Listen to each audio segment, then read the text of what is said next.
morning, everyone, and welcome to the sad advent of another terrible ripping up of a classic character and an unnecessary appendix to a previously wonderful franchise. Yes, it is the Obi-Wan Kenobi show. I'm recycling a overlay from a previous series I did just because it was the only Star Wars thing I had set up. So, yeah, we're not talking about the Jedi Temple anymore. But either way, here we are. I'll say a few hellos first, and then I'll get right into it because there's a lot to say about not much, if that makes any sense. Funtime Bats, the Magister, Keeverdam, Mike Savage, this is Kyle. Good morning to you. Good morning to you. Also, please take a look at the GoFundMe's pinned to the top of the chat box if you get a chance to. Shady Grin, Angry Illinoisian, and His Kitten. All they, their friends, and their family could use your help if you have a couple of extra bucks. So please take a look at that if you have the opportunity. Okay, so what do you say we talk about the unnecessary nature of certain stories?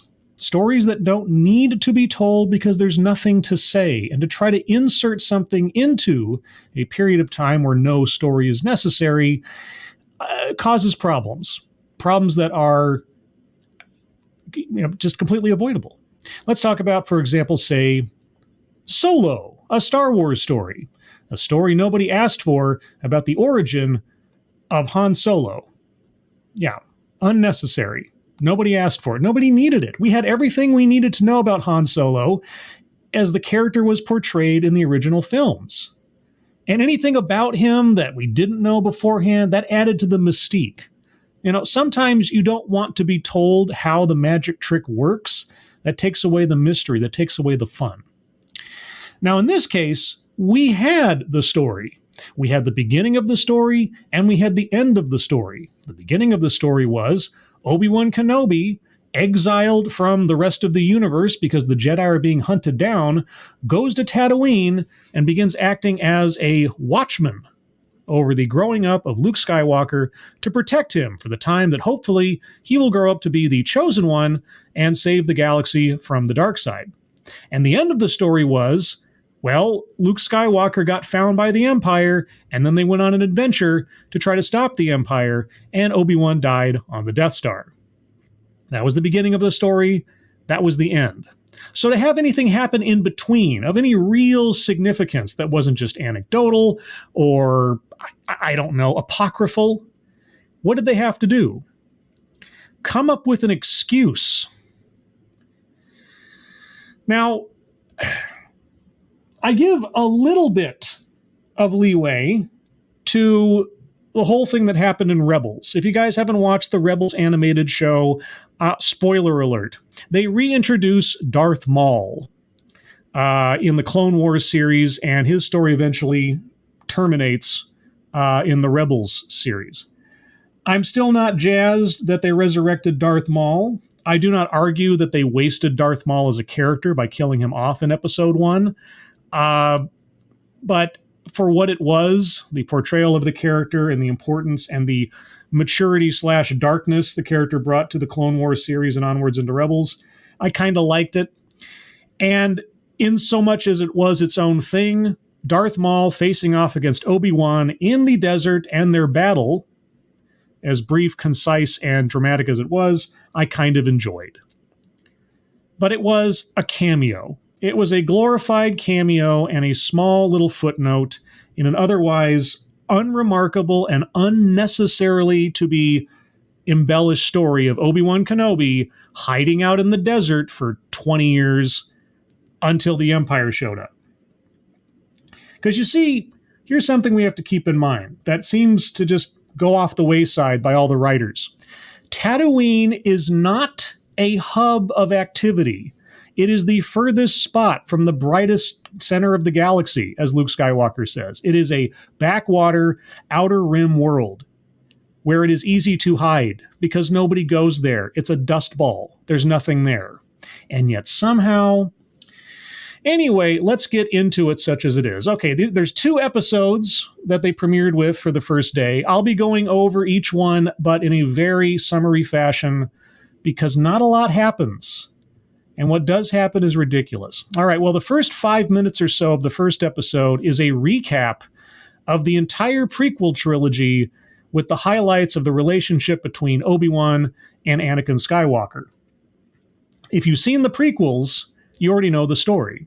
Also, if you've seen the prequels, you've seen the best thing that this series has to offer so far, and that is scenes from a different set of movies, which is kind of a sad thing to say. One of the sort of rules of filmmaking is try not to remind the audience of a film better than your own within your own film. Like you're doing your student film or something and you have a poster of The Godfather on the wall.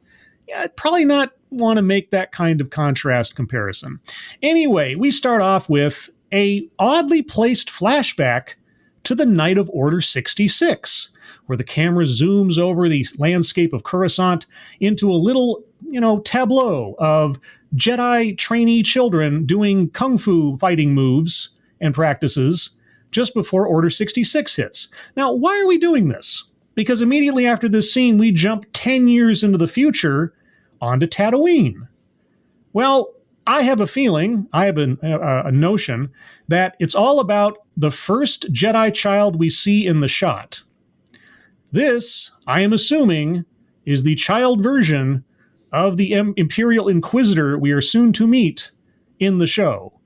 And this is before she was turned to the dark side and captured and made into a tool of the Empire. That's my guess.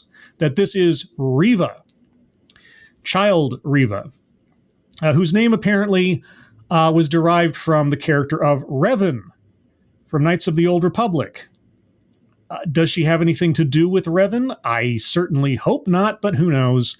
Anyway, so we get a sequence where a Jedi shows up and takes the children and tries to rescue them from the, I guess at this point, Imperial stormtroopers. They run through the temple. The Jedi Master gets killed. The children have to escape and run away. And then we get the title sequence. And then we're on Tatooine 10 some odd years later.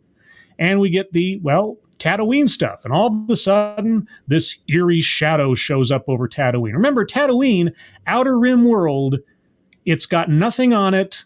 It's about as far away from everything as you can imagine. A great place to hide for a Jedi on the run. And our super duper Imperial ship lands. And here comes not the Grand Inquisitor. Anybody who watched Rebels, you may remember the character of the Grand Inquisitor, portrayed by Jason Isaacs, whose species, alien species, is Powan. And if you know what a Powan is, you know that this is not that. Not only does the character not look like the character, or even the alien species that it's supposed to be based on, he sounds and behaves nothing like the character as established. But of course, this was apparently all part of the plan, according to Rupert Friend, the actor portraying the Grand Inquisitor, and apparently as pertains to the writers and showrunners of this, because, we didn't want to portray the character as established for some reason. Anyway, he gets off this ship with two other Inquisitors, Reva, and I think this guy, let's see if I can find him here, if I can find a frame. Yeah, I think this guy is like the fifth brother or something. All of the Inquisitors, for some reason, have numbers, and they're either brothers or sisters. Except for the Grand Inquisitor, who's just Grand Inquisitor. So far as I know, he doesn't have a real name or has never been given a real name. He just has a title. So these three Inquisitors, these dark side Inquisitors, whose only goal and purpose in life is to hunt down Jedi, get off this ship. And then we get a little intimidation scene where he's walking through the town and they show up at this bar, and somehow they know that in this bar is a Jedi. Now, how do they know this? Who told them this? How did they get this information? Nobody knows. He just kind of says, we kind of know. And so he's walking around, he's intimidating everybody, and of course, he threatens the barkeep, and then the Jedi reveals himself, and then there's a fight, and then the Jedi gets away. But not before Reva is about to kill him. Let's see if I can find can I find the frame? There. She is about to slice him in twain, as it were, but the Grand Inquisitor stops her. He uses the Force and stops her from killing the Jedi. Why does he do this? Well, why chase after scraps?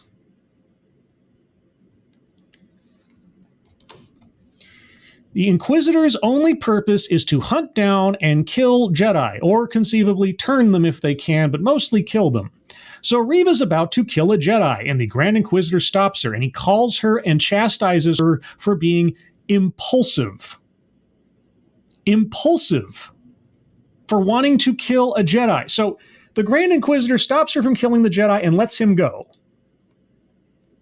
And then he again chastises her for her obsession with Obi-Wan Kenobi. And he says, he is not yours to find. We are past this, third sister. I will not warn you again. So apparently Reva, the dark side Imperial Inquisitor, whose only purpose is to hunt down and kill Jedi, was trying to kill a Jedi but was stopped.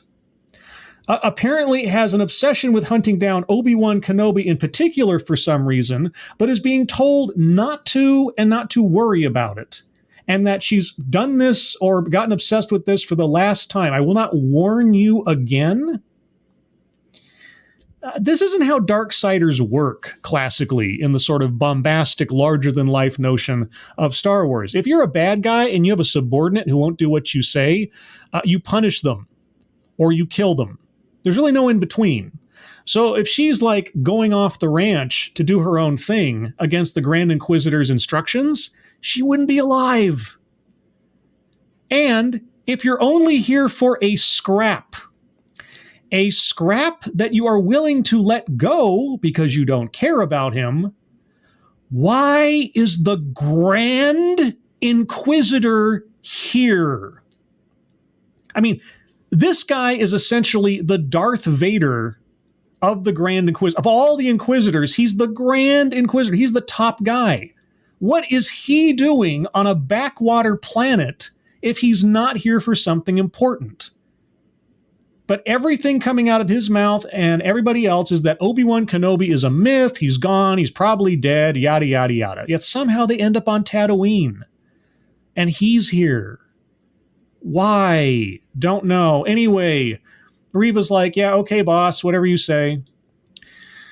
And then we cut to deeper in the desert where some big creature is being farmed for its meat, I guess. And on this meat line is the destitute and in hiding Obi-Wan Kenobi. There he is, all in his bearded glory.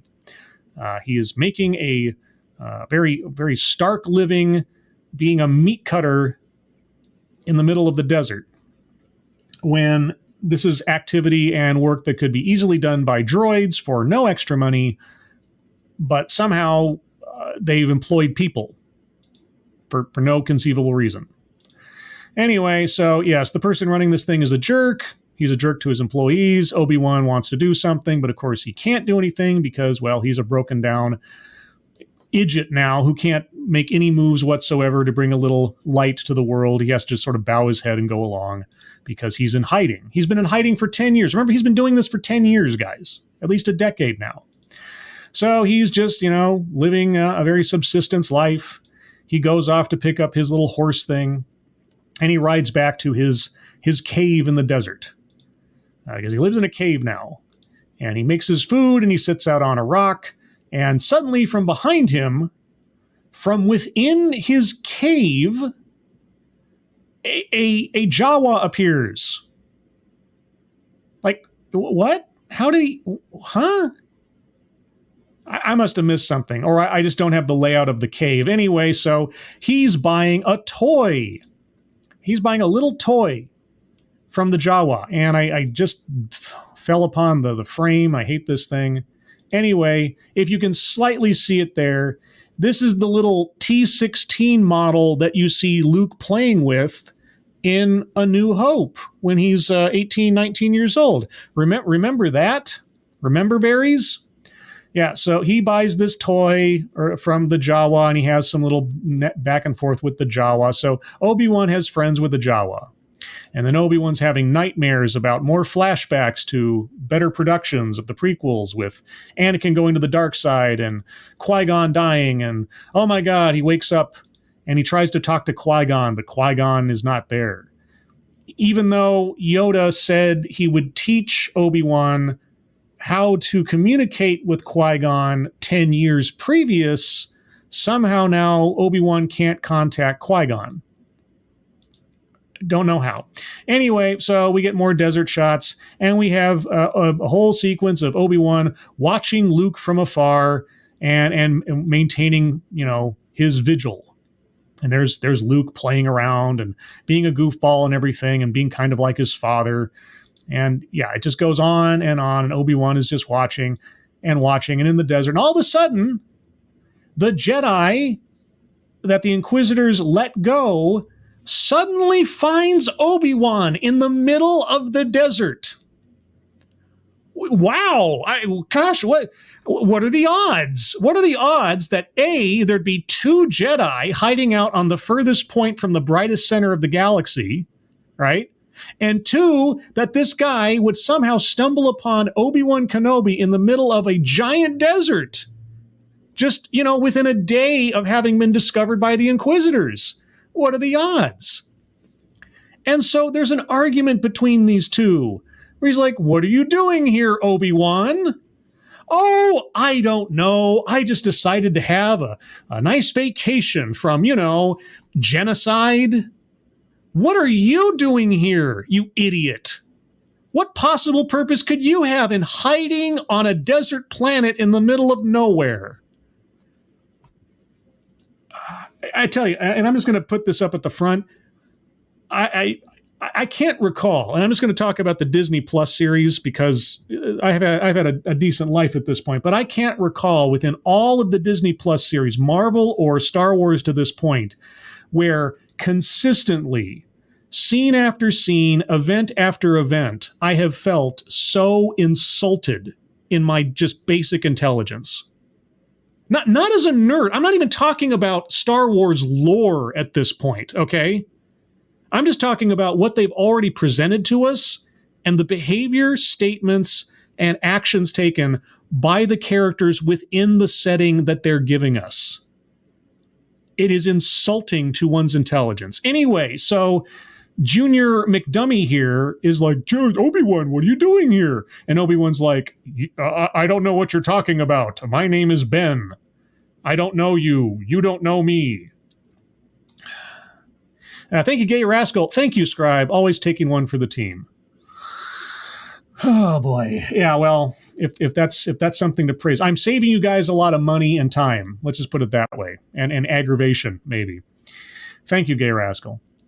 So Obi-Wan's like, you don't know who I am. You're going to need to forget this. And then finally he drops the facade and is like, dude, you need to, bury your lightsaber somewhere else in the middle of the desert and hide and get away from here and say, the fight is done. We lost. The Empire's over. The Jedi's time is done. He couldn't say something like what Obi-Wan would say. Would say something like, the Jedi's time will come again, but now is not it. Find someplace safe and hide. You'll know when the time comes. Because what does Obi-Wan Kenobi possess more than any other character that we have seen in this entire franchise? Hope. His entire purpose for being on Tatooine and watching over Luke is hope. Not despair, not defeat. It's hope. It's patience. But he tells this guy, it's all done. We lost. The Jedi's time is over. No. You have a living Jedi in front of you. You have someone that at some point in the future could possibly help bring about the Jedi again. And you tell him to just give it up. It doesn't make any sense. Anyway, we jump to Alderaan. Yes, beautiful, pristine, watery, mountainous Alderaan. Far contrast from Tatooine. And what do we have here?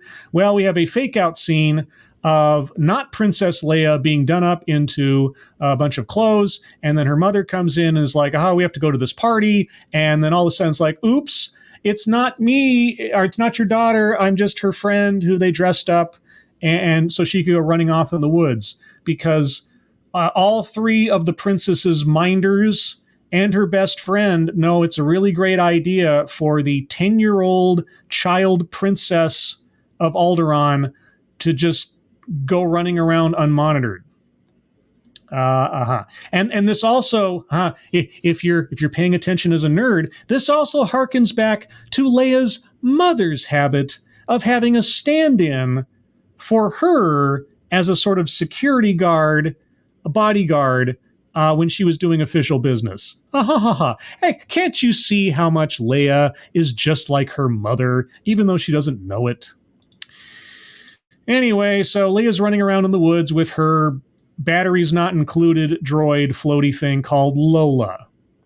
Because, I don't know, because Lola? Because Philip Coulson's personal sports car needed to show up in here too. I don't know if that's a reference to that.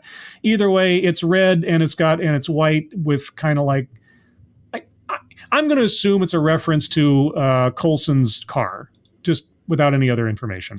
Anyway, so we see her up in the tree and she's identifying different starships as they go by because this Leia is so precocious. She's so smart. She's so wise for her age.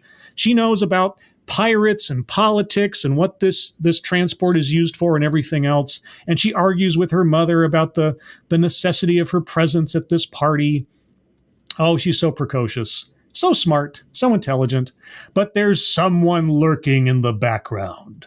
On the royal grounds of Alderaan, there's some shadowy figure lurking in the background that nobody notices.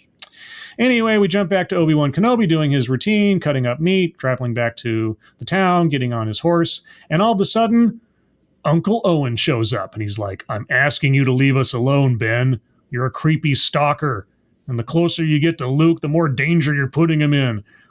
And I know why you're watching. You're waiting for him to show, as in, like, his force power showing up. Because I guess Owen understands this stuff. I don't know. We never saw much conversation or interaction with Owen in the movies as to how much he actually knows about how the Jedi work or anything, but I guess we're just assuming that he knows everything that's going on.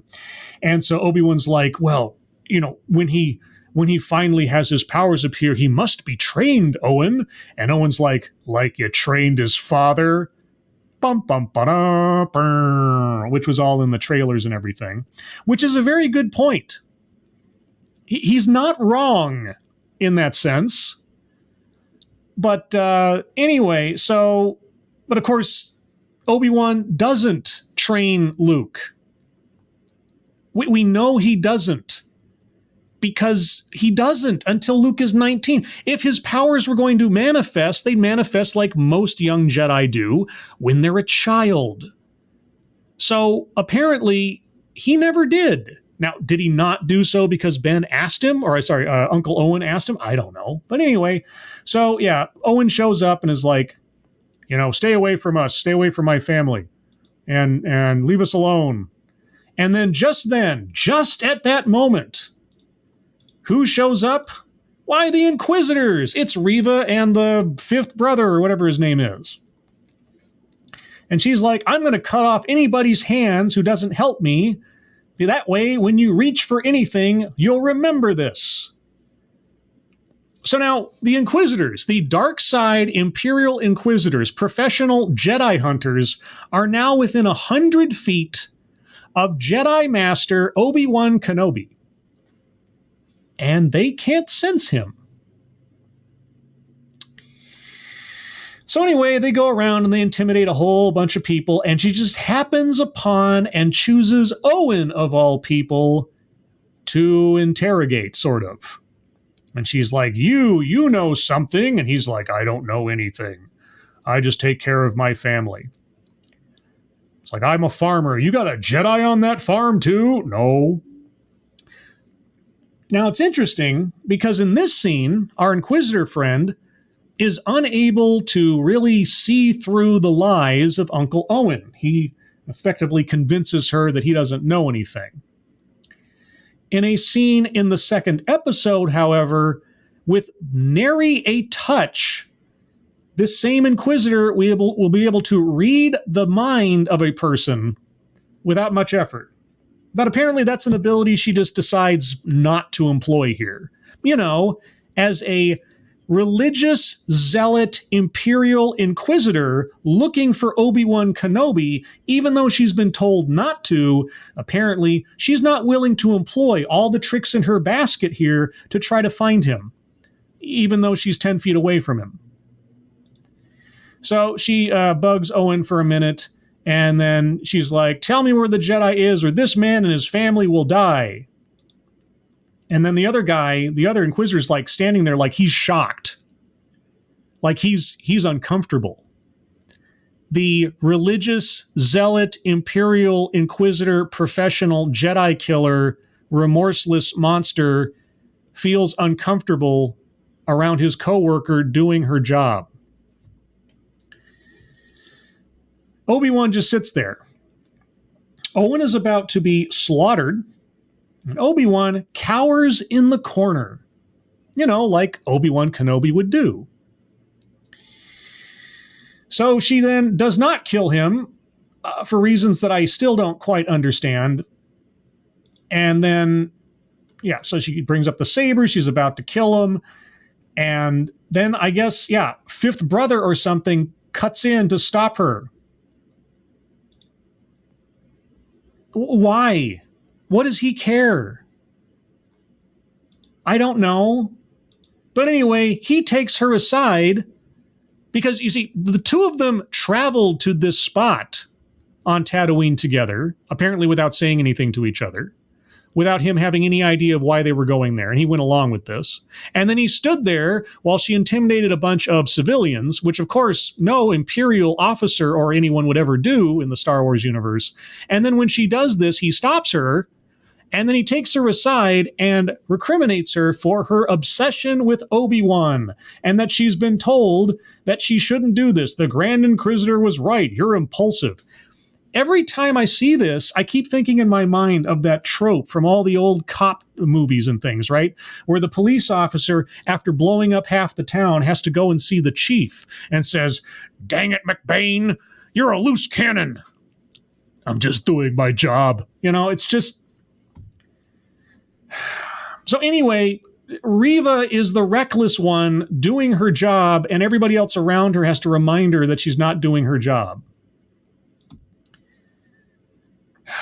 See, Obi-Wan's gone, and you won't find him.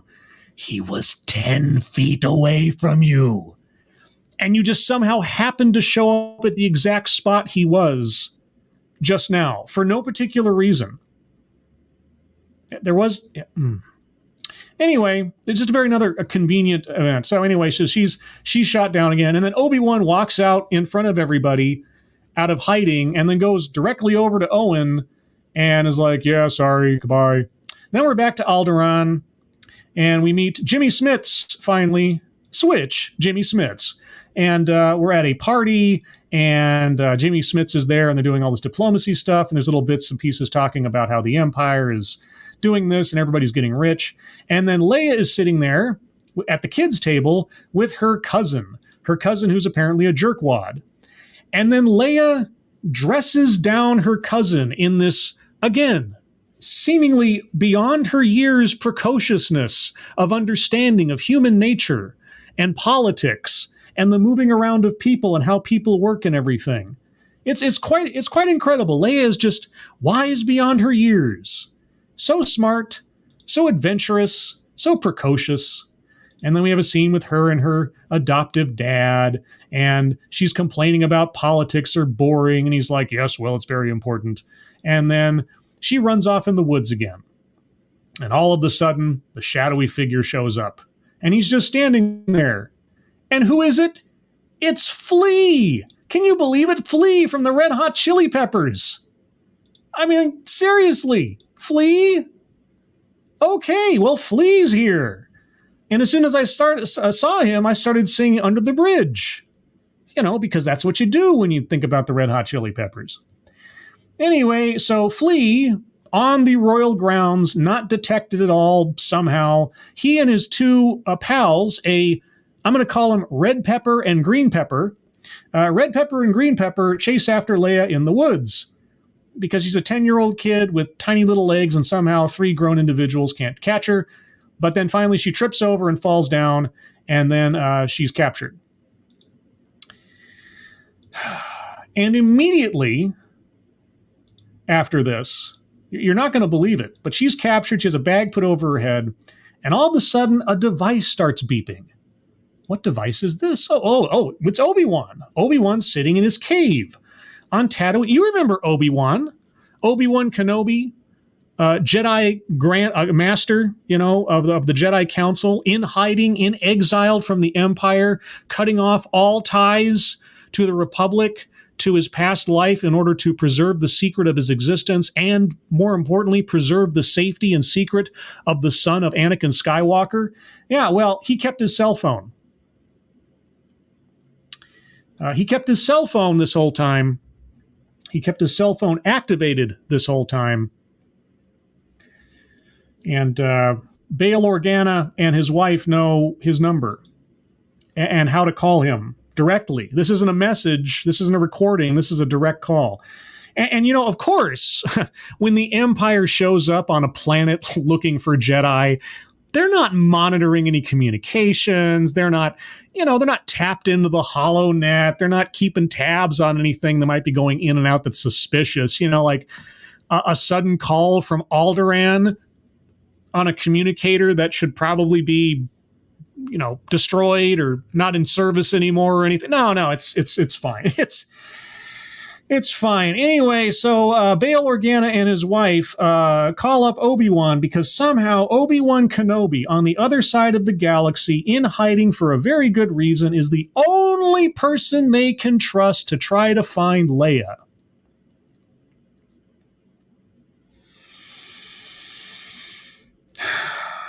The only person they can trust to try to find Leia.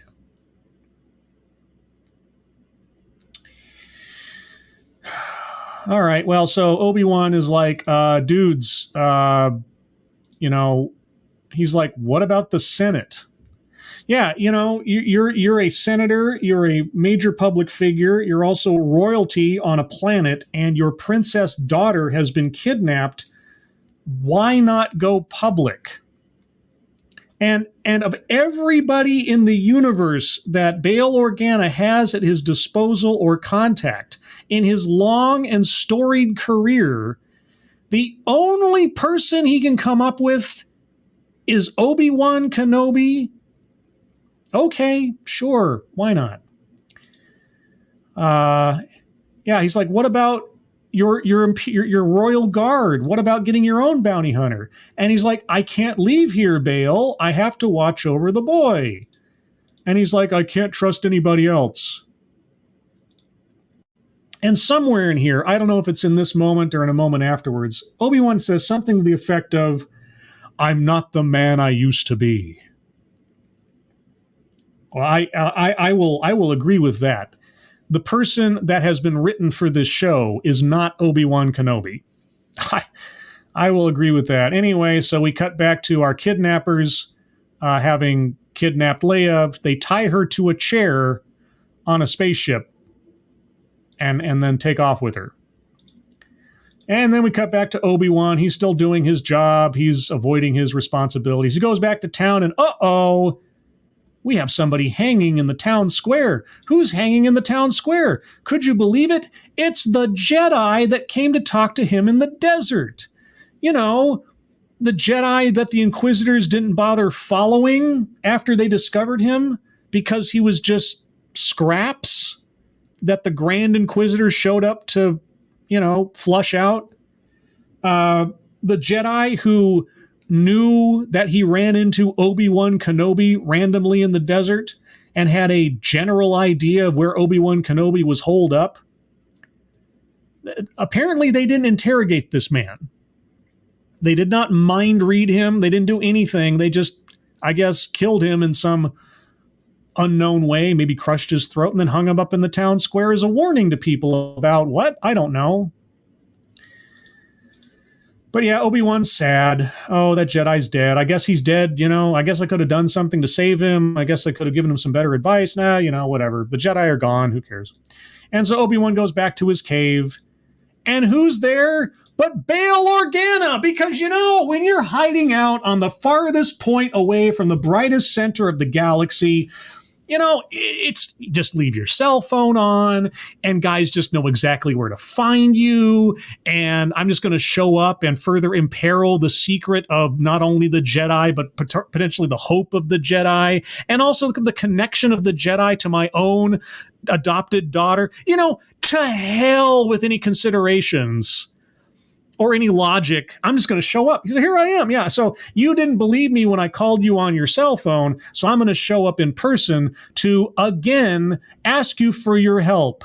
And he's like, I can't leave the boy. And he's like, you can do this, Obi-Wan. And what if I can't? There is no one I trust more with my child than you. Well, what the hell am I doing here with this kid?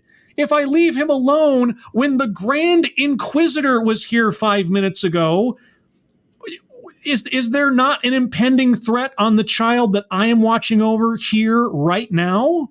No, you know what? No, I've been guilted into this. I guess I'll do it because I don't really have a choice. So Obi-Wan... Oh, yeah, Princess Leia is still kidnapped. Oh, and by the way, when the kidnappers kidnapped her, they didn't pat her down or anything, I guess, or even notice that she had a large droid inside her cloak. So the droid gets up and starts cutting her out of her ropes, but it's pointless because Flea shows up and stomps on the droid and destroys it. Now she's all alone, and it was all pointless except to tell us that the droid is somehow still in play. So Obi-Wan's going through the desert, and he goes to this spot in the desert, and he digs up a box in the desert, and he pulls out his lightsabers.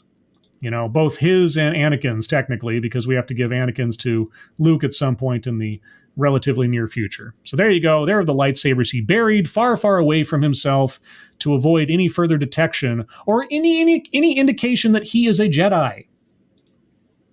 So then we find out that Leia was kidnapped by Reva via these bounty hunters. And why did Reva have Leia Organa kidnapped? Well, because for some reason, Reva believed that because Obi-Wan Kenobi and Bail Organa were friends or allies during the Clone Wars, which is saying quite a bit, because if you actually look at how much interaction and how many times Obi-Wan Kenobi and Bail Organa actually stood side by side in battle over the course of the Clone Wars and etc., wasn't that often, wasn't that much. There are probably other characters that make more sense. But anyway, because of their relationship, she thought, well, if I have Leia kidnapped, that will flush Obi-Wan out. Because Bail Organa doesn't have an entire royal guard behind him. He doesn't have the Senate behind him. He doesn't have countless other contacts across the galaxy, diplomatic and otherwise, to help him. No, obviously, his first and only choice would be to call up Obi-Wan Kenobi, who Reva's been told over and over again is gone and dead or whatever else. But she knows somehow that this would happen. So anyway, Obi-Wan goes off to the spaceport instead of going to work, and he's going to go off to this planet. Somehow, Bail knew where the kidnappers were taking Leia, what planet they were going to. I forget how, but who cares? It's just bad writing. And so he goes to the spaceport, and he's debating over leaving the planet because, he has Luke Skywalker to look after. And he goes up and gets his ticket or whatever. But not before. Can I find the frame? Because it's very important. Not before flashing that he has a lightsaber on his side. I can't find the frame. Here, I'm gonna do something real quick. I'm gonna find it. I'm gonna find the frame by playing it for a second so it doesn't get recorded, so I can show this to you, as it's so stupid. Okay, there we go. That's my solution for not getting any copyright strike. There it is. He pulls back his cloak in front of a civilian to put away his ticket or whatever, and there on his hip is a lightsaber. You know lightsabers. You know those things that are basically a big beacon saying, I'm a Jedi, or have some relation to Jedi, something that really nobody should have. Now he just kind of pulls his cloak back and shows his lightsaber. As if we, the audience, needed to be reminded that he retrieved his lightsaber. Now the whole world could potentially know he has his lightsaber.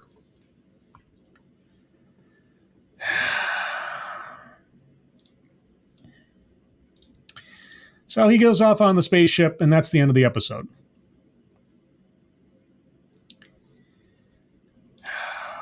Let's get into episode 2. Oops, sorry. Spoiler alert. So we get a recap of everything. He gets on the spaceship, blah, blah, blah. Okay, so we're going off to a planet that is not Nar Shaddaa, because for some reason they will not commit Nar Shaddaa to film, ever. So we get another quasi Coruscant, but not Coruscant, Shanghai, China sort of expanse, Blade Runner-ish, etc. There you go. He's on not Las Vegas planet. He's on like Reno, Nevada planet, or something, or maybe like a Branson, Missouri planet. Anyway, Obi-Wan wanders around town, and he happens upon a down on his luck clone, still in clone gear, and here he is in all his glory. Yes, Tamura Morrison makes a cameo as a old, down-on-his-luck clone. Yeah, because the Empire, who is rampant through this planet apparently, wouldn't see a now defunct clone in clone armor and not just shoot the guy on sight. Help a veteran get a warm meal. Yeah. Now, at first, I thought they were going to do something really stupid and make that Captain Rex. It wasn't, I guess, so thankfully that didn't happen. But anyway, so yeah, Obi-Wan's on the planet. Stormtroopers who... We find out later that Obi-Wan's picture, like a wanted poster, is kind of a readily available thing. But nobody recognizes him. Just somehow. I mean, maybe he's using Force Cloak or something. I don't know. But anyway, he walks by some stormtroopers. He's walking around. He finds a drug dealer who's like, he says, I'm looking for my daughter. She's missing. And she's like, well, you're not going to find her on this planet. I was somebody's daughter once, too. And she's trying to sell him spice, or basically drugs, for those of you not in the know. And she gives him a freebie. She hands him a large vial of free narcotics, because that's what drug dealers just do. And she puts it in his pocket. So remember that that's there. And then this kid comes along and says, you're looking for your daughter? I know a Jedi that can help you. He helps people who need help and finding people and things. And Obi-Wan's like, a Jedi, eh? So he goes off to this spacious thing where a mother and a child are there looking for help. And this guy, he apparently uses the Force to close the shutters. And then he uses the Force to pull his communicator into his hand. And then he calls up the spaceport and he says, because they want to get off planet. And he's like, I can help you with that. Hello, spaceport. I'm using my Jedi mind trick on you. You will do what I say now. I will do what you say now. And then he takes money from, it's like, I'm now leaving your mind. He takes money from the mom and the kid, and they go off with assurances they can get to the spaceport and get off the planet. And somehow Obi-Wan just kind of showed up without him noticing, and then Obi-Wan confronts this guy, and he's like, oh, you're a Jedi, are you? And he's like, I am Haya Estri Jedi. I don't know if that's an Easter egg for something, but anyway. So he's like, yes, I can help you find your missing girl. I only ask for a few credits. And boy, oh boy. Man, and so the guy like tries to charge him 500 credits or something. And then Obi-Wan's like, yeah, so you use magnets and you lie. You're not a Jedi. And he's like, what are you, a bounty hunter? And Obi-Wan's like, you're a bottom feeder, a rat who preys on weakness. Boy, Obi-Wan, you're sure standing up for the little guy now all of a sudden when you wouldn't do it earlier. Anyway, so he calls this guy out for being a charlatan, but then he also says, you also probably know things because you're down in the trenches like everybody else. And he says, you're going to help me find this girl, or else I'm going to shoot you or something. So anyway, Obi-Wan goes searching around for Leia, and he's looking around. We see aliens, we see people. And then all of a sudden, out of nowhere, there's no explanation for this. Obi-Wan is looking around outside and then pops into a meth lab, for lack of a better phrase. And he's there in a poncho and a breather mask. Now, this is not the first allusion to Breaking Bad that we will see in this show. But he's walking around with the costume disguise that he got out of nowhere, and he goes in the back of this drug lab, and he uses the Force and stuff to make a bottle explode, and everybody clears out, and then he pickpockets a key off of a guy, and he goes into a back room, and he just finds the kidnappers, or associates thereof. And then Obi-Wan Kenobi, who told Bail Organa, I'm not the man I used to be. I'm not up to an adventure again. He just kung fu fighting destroys these two guys without much of a care, which is admittedly accurate to the character and the lore. Obi-Wan Kenobi is a Jedi master. He doesn't even need the Force to take down people on a normal basis because he's just a total badass. But anyway, this guy that told Bail Organa he was just out of luck, and now he just takes down these two guys without much effort. And then he gets to a back room and he finds a figure sitting in a chair. But if you believe it, it's a fake. It's just a dummy. And then Flea shows up with his guys, and they hold Obi-Wan against the wall, and they're like, "Aha! She knew you'd come here. She knew that the girl would draw you out." Uh-huh. And then he's like, aha, here's your lightsaber I just pulled off of you, which you've been walking around with the whole time. And then, this weapon is your life, Anakin. And he just has it taken off of him. And Obi-Wan doesn't use the Force or anything. He doesn't use any mind tricks. He pulls a vial of drugs out of his pocket. The drugs that were just serendipitously put into his pocket in an earlier scene, because Obi-Wan didn't have a plan otherwise, and he smashes this vial down on the ground, and then he puts on a mask real quick, and he gets out of there while they breathe in the narcotics. Which is, again, I think, an homage of a kind to that episode in Breaking Bad where Walter White smashes a vial of not drugs, but still chemicals onto the ground and escapes as everybody else is blown away. Anyway, and then Reva shows up, right? Because Reva knows now to come up and show up because reasons or something. So Obi-Wan he finally finds Leia, and she's like, who are you? And he's like, your father sent me. Now, here's where the lore kicks in, and where continuity takes an absolute nosedive.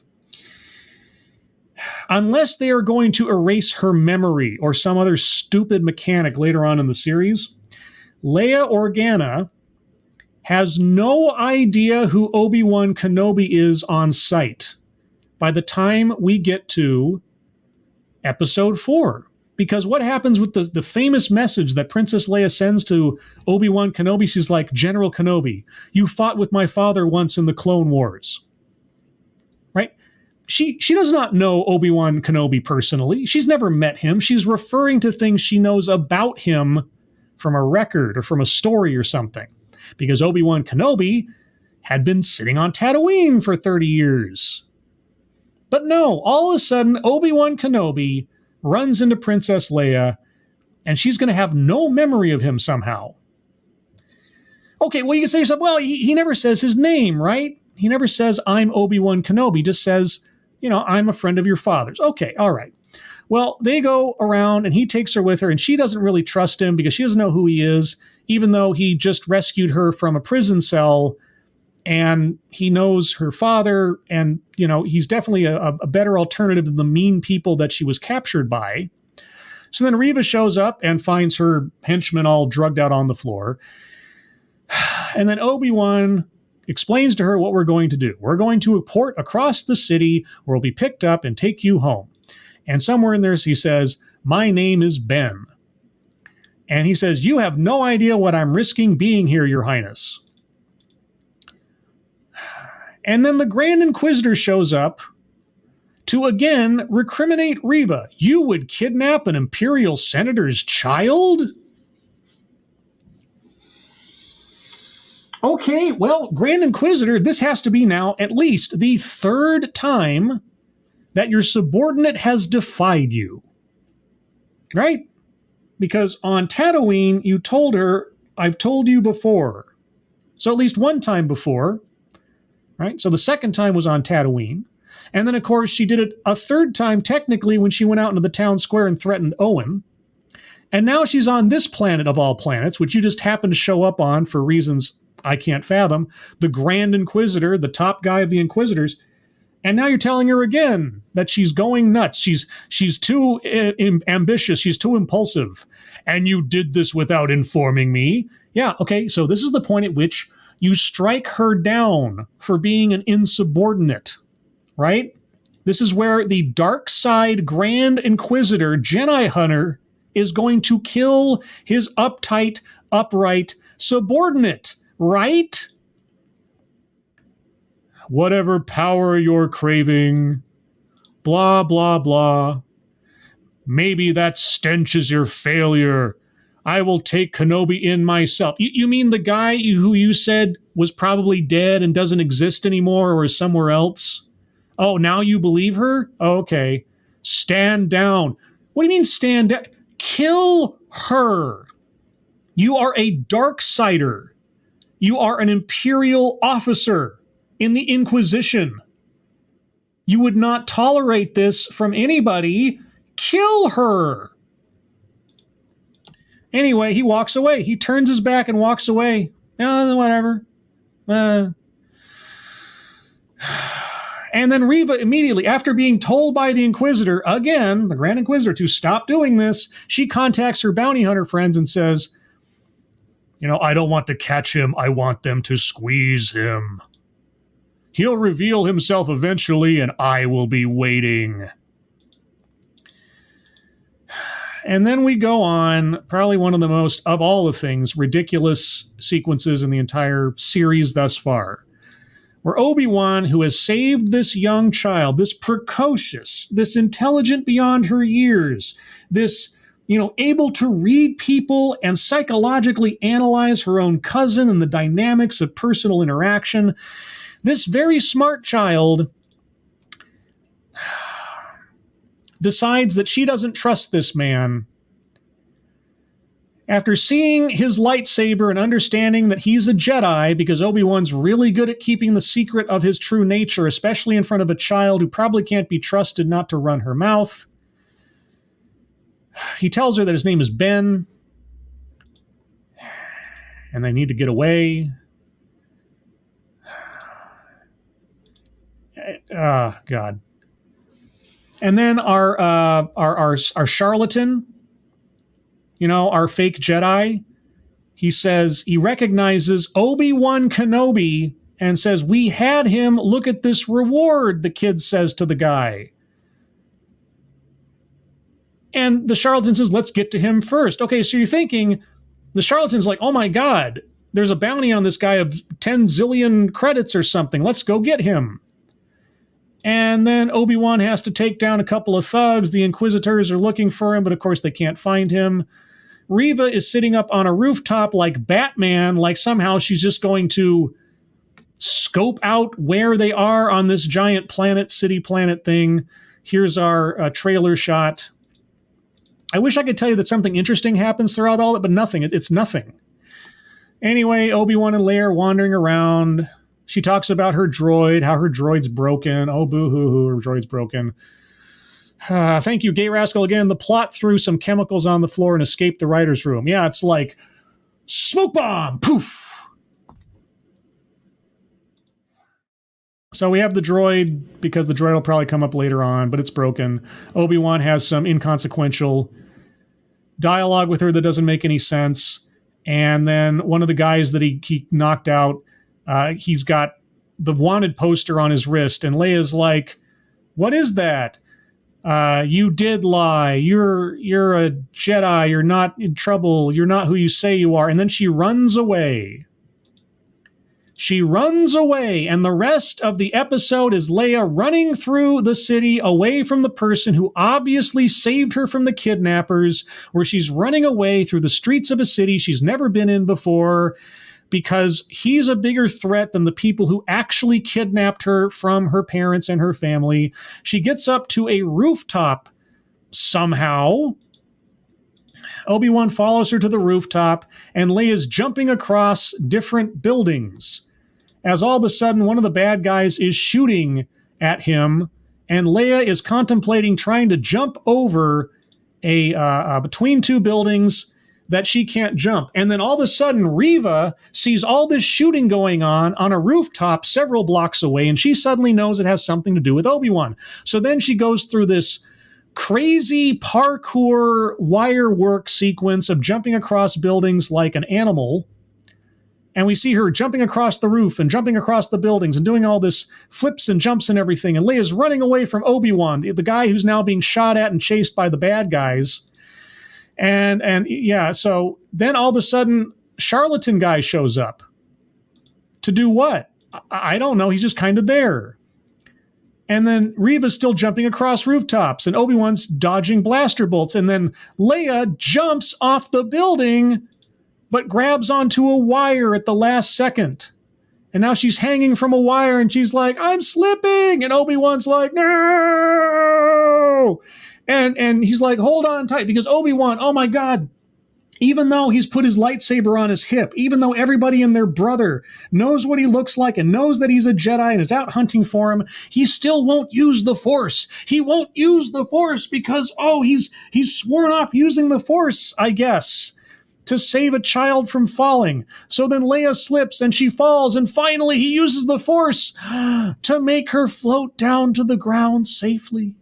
Oh no, he used the Force! And some people witnessed this and are like, oh, there's a Jedi nearby.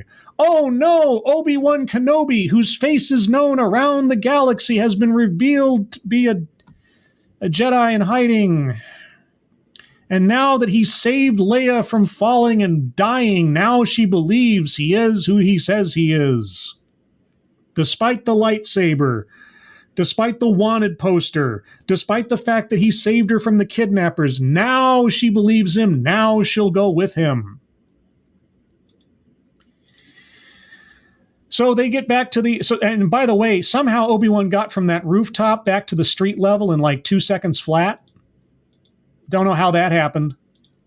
But anyway, so he's back on the street and they're running away. And Reva, do we cut to that now? Yeah, so they're running through the streets, hiding from the stormtroopers, getting to the port, and all of a sudden he runs into the charlatan. And the charlatan, you think, oh, he's going to turn him in. He's going to capture Obi-Wan. And he's like, no, I'm here to warn you. I'm here to try to redeem myself. I've been a bad person and I'm trying to do better.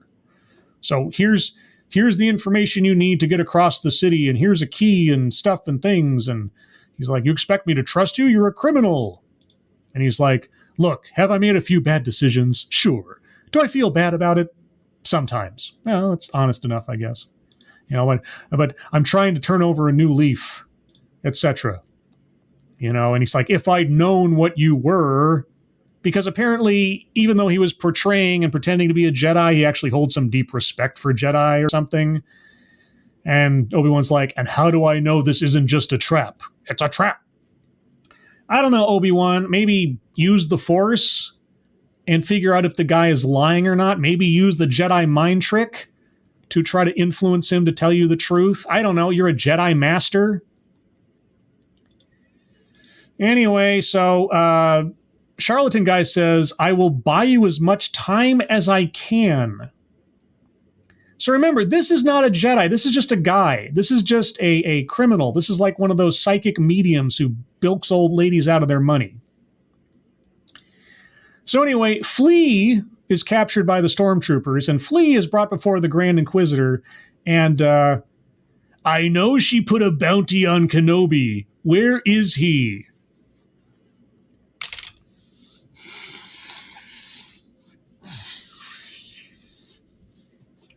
Sorry, who put a bounty on Obi-Wan Kenobi?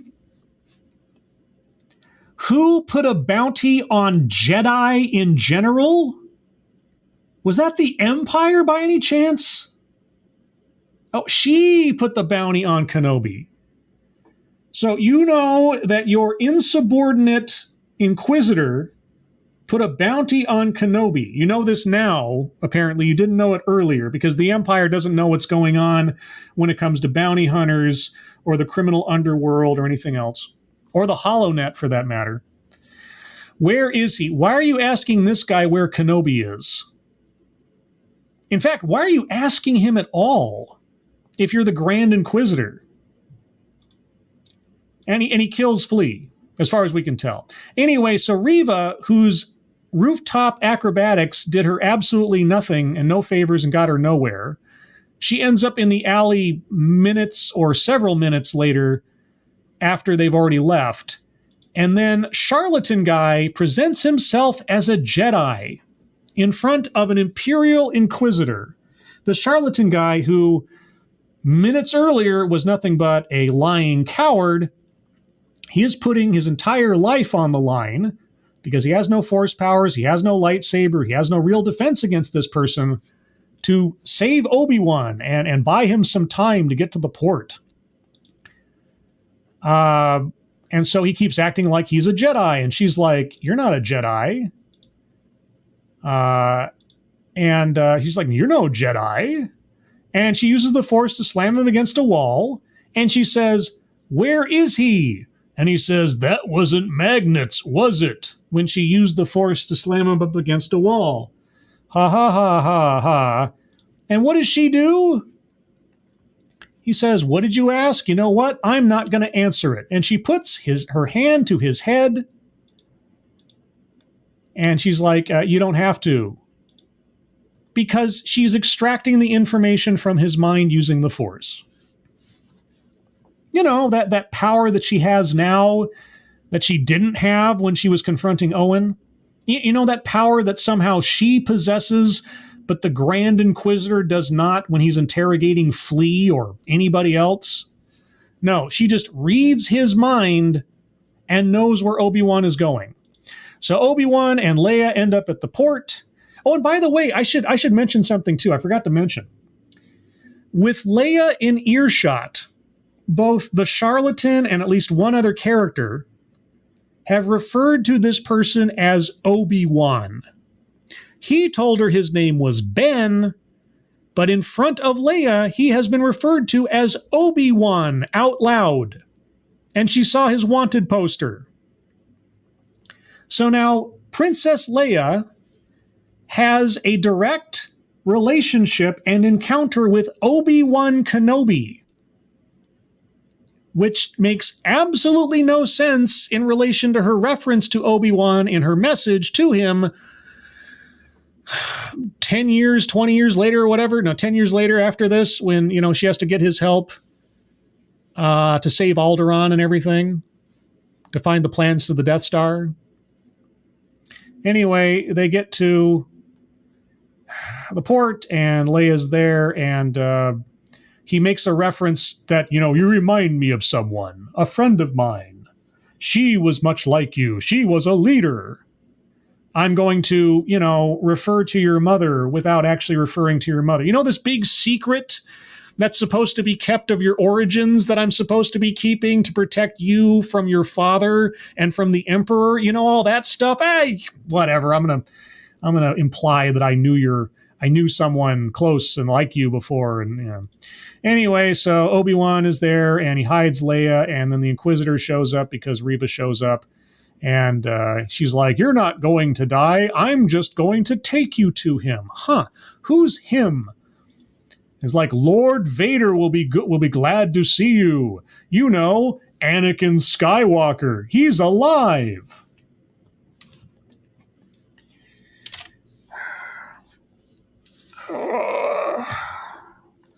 Okay, Darth Vader's identity as Anakin Skywalker, as far as I know, was a super duper secret.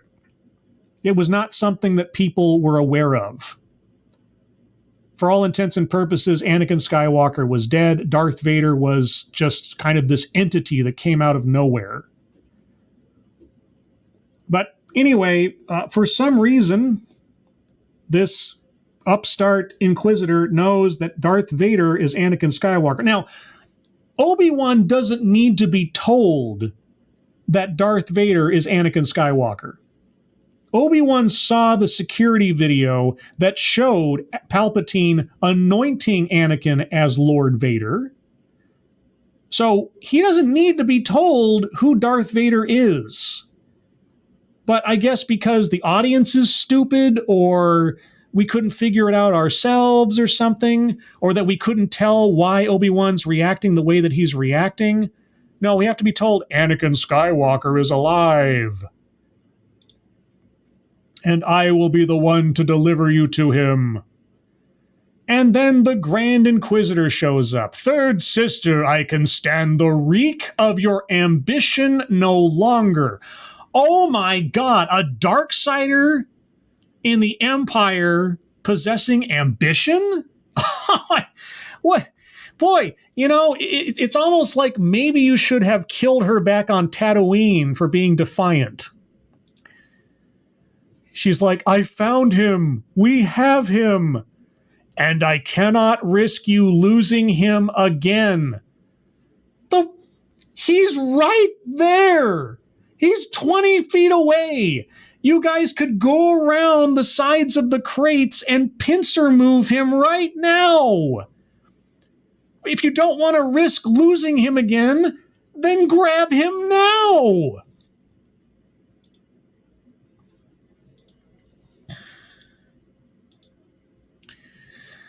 Reva gets up to the Grand Inquisitor and skewers him with her lightsaber.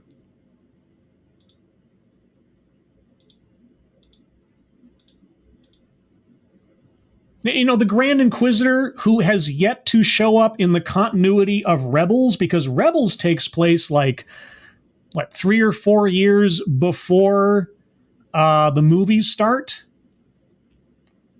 And the Grand Inquisitor is in that show from the get-go? Well, I'm assuming then the Grand Inquisitor isn't dead. But anyway, this Junior Inquisitor was able to get up and get one over on the Grand Inquisitor and stab him through the gut. And then Leia and Obi-Wan get on the ship and they get away, and the Grand Inquisitor's like, I'll get you next time. And Obi-Wan's reminiscing about the fact that he knows that Anakin's alive. And then we cut to, oh my God, Hayden Christensen is Anakin Skywalker in his healing back to tank. Oh my God. And then we cut to black and we're done. This show is stupid. This show is ridiculously dumb. It expects you to have absolutely no common sense. And here's the thing. Again, like I said earlier, you don't need to be some Star Wars super duper lore expert to understand why this show fails. There is an absence of logic, of basic logic, both in common sense by just basic human beings and in just the happenstance of events as depicted. Reva should have been killed by the Grand Inquisitor on Tatooine after defying him for the second and last time, should have been.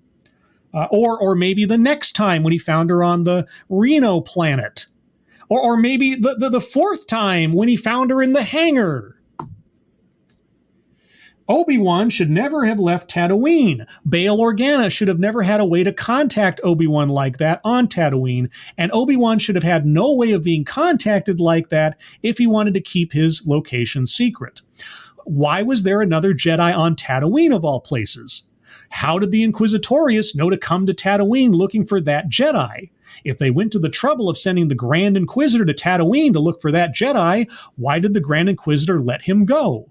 Or why didn't they follow him and find Obi-Wan then? Why didn't they extract the information about Obi-Wan's presence on Tatooine from the Jedi after they captured him before they killed him? How did Obi-Wan get through everything that he did without being detected, because his face is all over the HoloNet and has a wanted thing? I mean, Set aside Reva's bounty on him, there was a bounty on Jedi. Why did Leia suddenly become an idiot when she got to the Reno planet and decide the guy that saved her from the bad guys couldn't be trusted and she needed to run away into a city she had no familiarity with, amongst a town that she had no direction for, and then climb up to a roof of all places to then conveniently jump off of so Obi-Wan would have to use his force powers to stop her from falling. Everything in this series so far is a stupid, brainless contrivance. Everything that happens is an excuse for the next thing to happen. There's no logic to it. The characters are idiots. They don't behave like they should, as established in the canon. Even the canon of just good guys versus bad guys. It's terrible. Terrible. And there you go. I've spent about as much time as the first episode to tell you why these two episodes in combination are a terrible story so far. And I don't think it's going to get any better. Now, I am honor bound to watch the other episodes as they come out, and I will.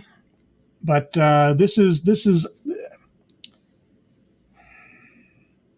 Star Wars universe, the Star Wars galaxy is endless. There are so many stories you could tell with new characters, with new situations, or even within this same time period. The time period of the Empire being in power, man, you know how many stories you could tell? Small scale stories, not end of the world stuff, but just adventures and peril and good old fashioned swashbuckle. But no, we have to come back and we have to ruin Obi-Wan Kenobi, who's, I can't do it anymore. The Jedi are over. Who's going to abandon his post to go on a snipe hunt for someone that should know better. Bail Organa is an idiot in this show. Leia Organa is an idiot in this show. Obi-Wan Kenobi is an idiot in this show. The Grand Inquisitor is an idiot in this show. The only person who's doing their job, the only person who actually magically came up with a plan to effectively do their job, was Reva. I mean, setting aside all the stupidity around her, she's doing what an Inquisitor should do. She shows up on a planet, she terrifies people, she hunts down the Jedi, she finds a Jedi, she kills the Jedi. She's hunting for Obi-Wan Kenobi. She uses tactics to try to draw him out, even though those tactics make no sense, but they're there. Somehow, Reva is the only one in this entire show who is successful and, focused on what she should be doing. I mean, Obi-Wan's willing to abandon his post. Reva never deviates from her mission. If the Grand Inquisitor can't be dead, okay, he's got to be just gravely injured. Now, but this begs a question, of course, because we saw in the trailer scenes of Reva still an Inquisitor after these events. So if you mortally, but not necessarily fatally wound the Grand Inquisitor of the Inquisitorius of the Galactic Empire, you get to walk away from that? There's no punishment for that? Does the Grand Inquisitor get to stay the Grand Inquisitor after that? Anyway, that's all I have to say until the next time. I'll go over your guys' comments real quick in case there's anything you'd like to say. Apologies if I don't get to all of them. St. Michael, Vader doesn't want anyone to know. He's thrown clones out of ship in the canon comics. They can't stick to their own story. Yep. Anakin Skywalker's identity underneath the mask of Darth Vader is supposed to be a super duper secret. Supposed to be. Random America and Leia's mother should have been dead at this point. She dies when Leia is very young. Yeah, I have no memory of my mother. Well, here's the thing. Leia knows that she's adopted. Okay, Leia knows that she's adopted throughout her entire life. She knows she's adopted. So when she mentioned she has no memories of her mother, she's talking about Padme, because she knows that her adoptive mother isn't her mother. So that's fine. That's okay. Little Mo says, "Get angry, scribe. Let the hate flow through." Yeah. Hey, I'm a better dark sider than this show has to offer. Bridget. Why not have Reva have a story after Rebels where she rises to the rank of Grand Inquisitor? I don't know. I mean, by the time we get to the end of Rebels, we're basically right up into Rogue One and the quickly falling Empire. I mean, if they wanted to do a show about a Grand Inquisitor just going around hunting down Jedi and have a drama like that where that was focused and didn't worry about Obi-Wan, maybe he's mentioned in the background. But if you wanted to have like Vader's Inquisitor apprentice or something kind of story and make that the focus, and then they have a crisis of conscience themselves, and that could be interesting. I'm assuming that's what we'll have here, but we just have Obi-Wan Kenobi as the Trojan horse for that kind of story. And about 5 to 7 years ago, writers in Hollywood wanted bigger pays. They didn't get it, so they left. We got entertainment written by the rejects. A lot of the studios, they hype up the idea that they have these hot new young directors doing their movies. We're going to have Rogue One with a hot new director, and we're going to have, this person, that. It's got less to do with hot new director than cheap and controllable. Directors and showrunners and so on that are relatively new to the business, don't have a lot of credits under their belt, don't have a lot of leverage in Hollywood to choose their jobs or to make changes to things. Like, if they hired Steven Spielberg to do a Star Wars series, they wouldn't have the control to tell him how to do his own show, right? He has too much prestige. Hot young directors, showrunners, etc., they don't have enough prestige to tell the studio no or to make any hubbub about it. And so they're malleable and they're cheap. But anyway, and Spiro, to be fair, I don't think the showrunners know all the lore, even much of it. Also, I heard that a woman will be replacing Obi-Wan in the show later.